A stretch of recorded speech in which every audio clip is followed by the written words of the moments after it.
Retta, thanks for joining me today. We're going to make an easel card. Today's image is from Digital Delights, and this is what the finished card is going to look like. This is Edwina Elf, and this card is so simple. Okay, let's get started.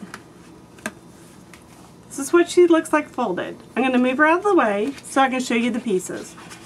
First, we have a piece of cardstock. This one measures 8.5 inches long by 4 1/4 inches wide. It's scored at 2 1/8 and 4 1/2. It's folded in half, and then the top part is folded in half, so it's a W fold.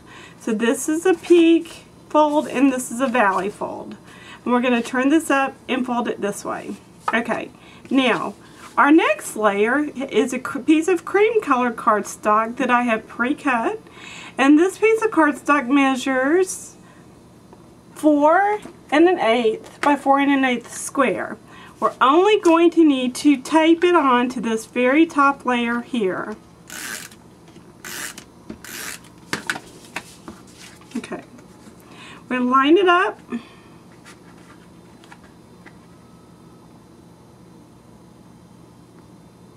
And place it down. You do have a little wiggle room with this, just a little wiggle room anyway.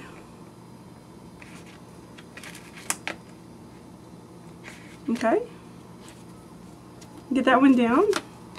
This particular layer is 4 inches by 4 inches square. I have gone ahead and I've sponged the edges with Memento Rich Cocoa ink. Let me show that to you so you see what that looks like. Sorry about that dropping. Okay, now this one gets layered on top of this.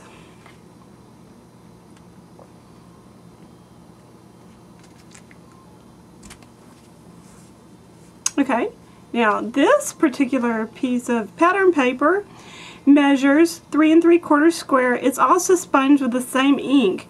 The sponge started to get a little dry on me, and I don't know if it shows up on camera, but this ink started to turn a little bit on the purple side, so keep that in mind. I'm not sure why, but it did. So we're going to layer that on top. You don't necessarily have to have this many layers for this card. I just happen to like lots of layers on my card, so that's what I did.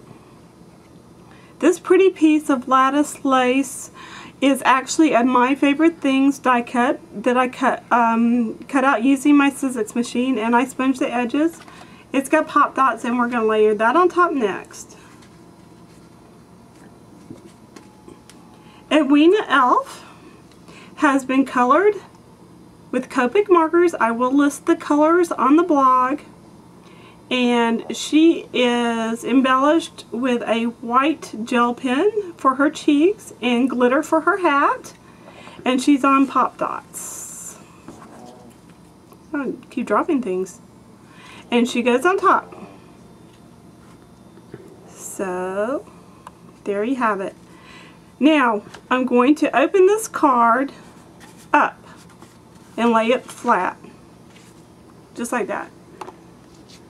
Now, to make the easel part, I've cut a piece of cardstock that is 1 inch by 4 1/4, and this piece is about 1 inch by 4 1/4, but I used a decorative edge scissors, I should say, to make it have the pretty detail. This is going to be taped inside the card at the very bottom, right here.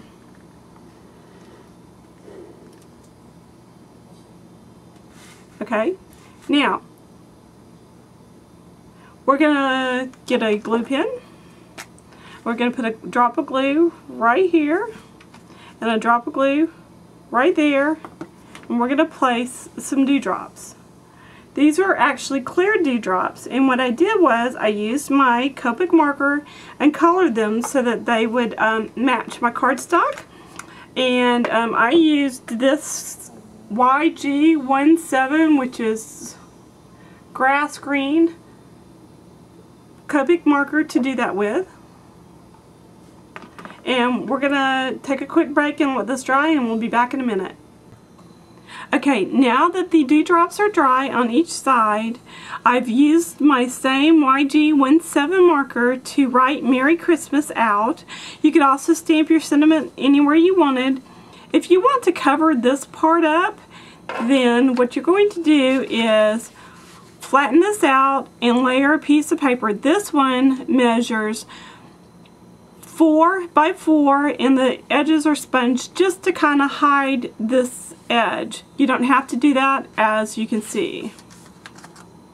Now, so that it stands up, we're going to take it, we're going to close it, and now we're going to open it up just like that.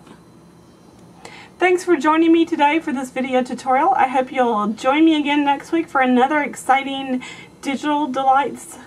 Look at my blog for their information. A lot of their stamps are 50% off. Stamp happy, and thanks for joining me. And do the 2 corners.